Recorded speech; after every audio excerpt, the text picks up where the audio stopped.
All right, if you're prepping for tech interviews, you know that arrays are, well, they're everything. And if you're working through the Striver A to Z DSA sheet, that massive list of array problems can feel pretty daunting. So today, we're going to crack it wide open.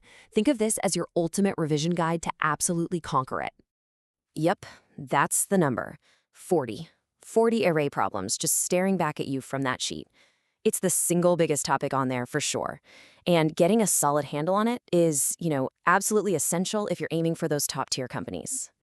So that's the real question, isn't it? How do you do it? It's way too easy to get stuck in the weeds, just bouncing from one problem to the next, feeling like you're just spinning your wheels. But here's the thing. There's a pattern. There's kind of this cheat code that unlocks almost all of them. So here's our game plan. First, we're going to build an essential toolkit of a few powerful algorithms. Then, we'll see exactly how to use them across the easy, medium, and even the hard problems. And to finish up, we'll wrap it all into a super practical checklist you can use on interview day.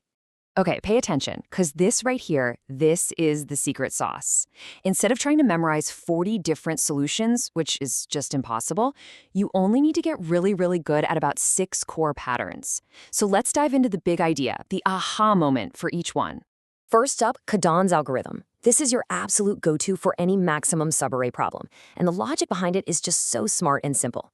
Picture yourself walking along the array, keeping a running total. As long as that sum is positive, great, it's helping you. But the second it dips below 0, it becomes dead weight, right? A sum of -5 is only going to hurt you going forward. So you just drop it, reset your sum to 0, and you start a brand new subarray from the very next element. That's it. Next, we've got the 2 pointers technique. Seriously, if you see a problem and the array is sorted, a little alarm should go off in your head for this one.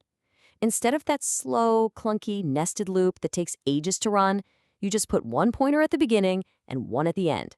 Then you just cleverly slide them toward each other, looking at pairs of elements in one single super efficient pass. Oh, this one is pure genius. For finding a majority element, Moore's voting algorithm is it. The aha moment is to think of it like a battle. Every number is a soldier.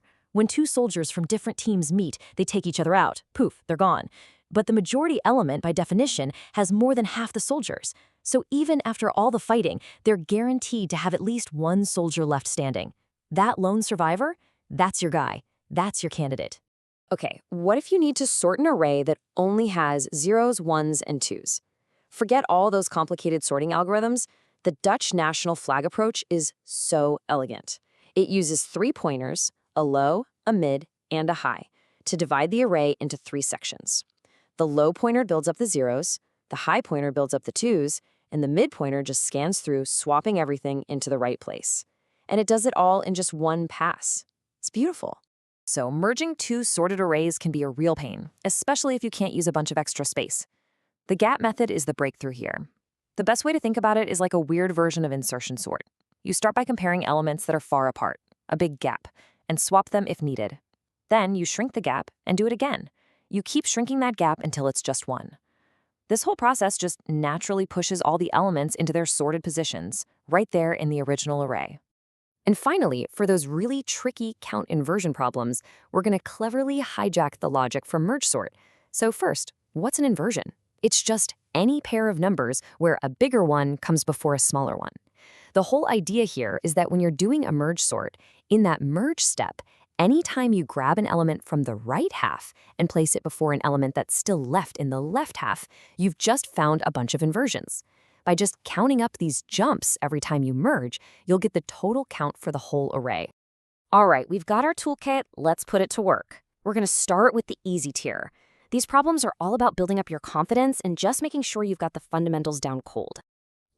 What you'll find is that most of the easy problems don't even need those advanced algorithms we just talked about.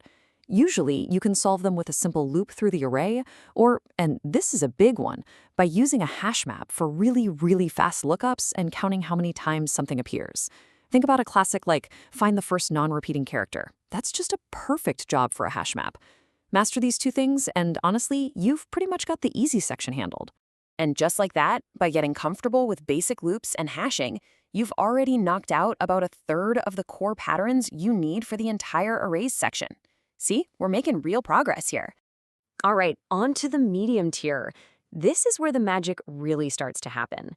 This tier is all about making that jump from the slow, obvious, brute force answer to a clean, elegant, and optimal solution using that toolkit we built.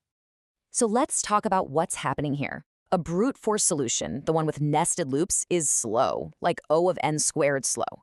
But when you spot the underlying pattern and pull out an algorithm like Kadane's or two pointers, you just slash that time down to a blazing fast O of n. This skill right here, moving from a working solution to an optimal one, that's exactly what interviewers are looking for.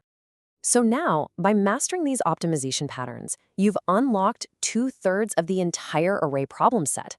You can see how we're just systematically leveling up, building our arsenal one pattern at a time. Okay, it's time.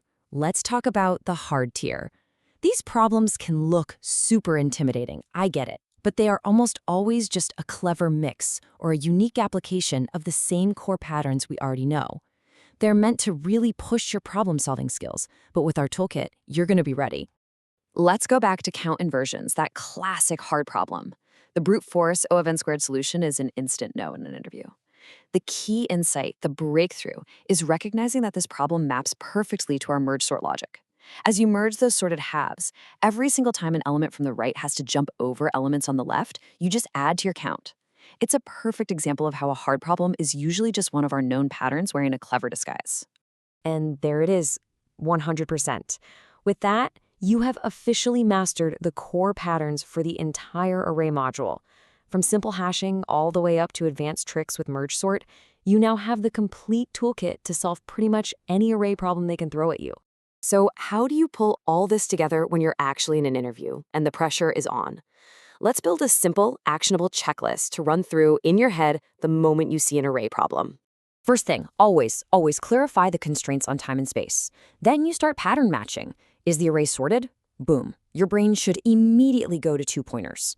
Is the question about finding a max or min subarray? That's a huge flag for Kadane's. Looking for a majority element? Moore's voting. Sorting just zeros, ones, and twos?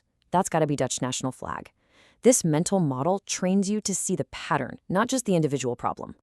See? By focusing on these core patterns instead of 40 separate problems, you've turned this overwhelming mountain into a manageable, step-by-step strategy. You've got the toolkit, you've got the roadmap, so the only question left is, are you ready to crack the code? Go out there, practice these patterns, and you will be in fantastic shape to ace that next interview.